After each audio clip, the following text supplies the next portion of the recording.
భారత్కు తూర్పు వైపున ఉన్న బంగ్లాదేశ్ రాబోయే కాలంలో మరో పాకిస్తాన్గా మారనుందా అనే ఆందోళనలు వ్యక్తమవుతున్నాయి.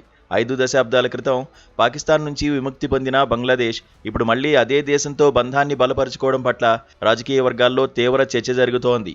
పాకిస్తాన్ నుంచి విడిపోయి స్వతంత్ర దేశంగా అవతరించిన బంగ్లాదేశ్ క్రమంగా మళ్లీ ఆ దేశ బాటలోనే పయనిస్తోందనే విశ్లేషణలు వస్తున్నాయి.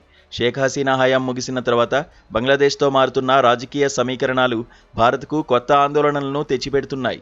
హసీనా కుమారుడు సజీద్ వాజిద్ జాయ్ ఇటీవల ఢిల్లీలో మాట్లాడుతూ బంగ్లాదేశ్ భారత్కు తూర్పు వైపున మరో పాకిస్తాన్గా మారుతోందని తీవ్ర హెచ్చరిక చేశారు.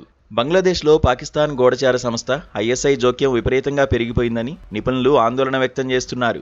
గతంలో ఎన్నడూ లేని విధంగా పాక్ సైనిక అధికారుల పర్యటనలు పెరగడం, అక్కడి హైకమిషన్లో ప్రత్యేకంగా ఐఎస్ఐ సెల్ ఏర్పాటు కావడం కలకలం రేపుతోంది. భవిష్యత్తులో బంగ్లాదేశ్ భూభాగం ద్వారా ఉగ్రవాదులు భారత్లోకి ప్రవేశించే ప్రమాదం ఉందని సజీబ్ వాజిద్ హెచ్చరించారు.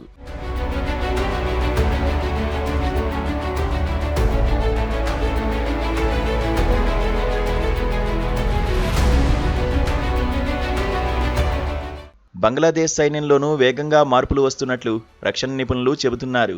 సైన్యాధ్యక్షుడు వాకర్ ఉజ్ జమాన్ శైలిలో వస్తున్న మార్పులు, సైనిక విభాగాల్లో ఇస్లామిక్ సంప్రదాయాలకు పెద్దపీట వేయడం వంటి పరిణామాలు అక్కడి మారుతున్న రాజకీయ ధోరణులను స్పష్టం చేస్తున్నాయి.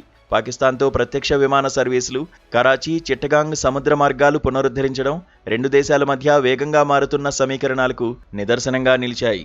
బంగ్లాదేశ్లో ప్రస్తుత నాయకత్వం భారత్ పట్ల అంత సానుకూలంగా లేనప్పటికీ భౌగోళిక వాస్తవాలను విస్మరించలేమని విశ్లేషకులు భావిస్తున్నారు.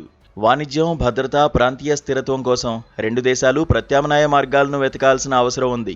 సరిహద్దు భద్రతను కట్టుదిట్టం చేస్తూనే దౌత్యపరమైన సవాళ్లను భారత్ నిశితంగా గమనించాలని నిపుణులు అభిప్రాయపడుతున్నారు.